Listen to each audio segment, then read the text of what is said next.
যুক্তরাষ্ট্র সরকারের সাথে আলোচনার মাধ্যমে শুল্ক বৃদ্ধির সমস্যার সমাধানে ইতিবাচক অগ্রগতি হবে বলে আশা জানিয়েছেন প্রধান উপদেষ্টা অধ্যাপক মোহাম্মদ ইউনূস। বৃহস্পতিবার ব্যাংককে প্রেস সচিব শফিকুল আলম এই তথ্য জানান। প্রেস সচিব জানান, যেহেতু বিষয়টি আলোচনার যোগ্য, তাই আলোচনার মাধ্যমে এর সমাধান সম্ভব বলে মনে করেন প্রধান উপদেষ্টা। বান্ডেল থাকলে প্রতি সেনমানিতে টাকা বাঁচবে। বিকাশ সেনমানি বান্ডেল কিনে জিতুন প্রতি লেনদেনে।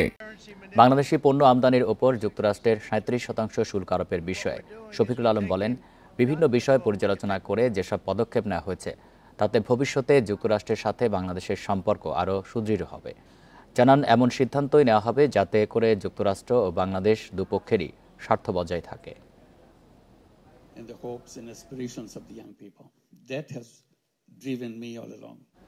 এই ছিল বিরতিহীন রাত 9টায় বাংলাদেশে। ইন্ডিপেন্ডেন্ট টেলিভিশনের সব খবরের আরও বিস্তারিত জানতে চোখ রাখুন ফেসবুক, ইউটিউব এবং এক্সে। ধন্যবাদ সবাইকে।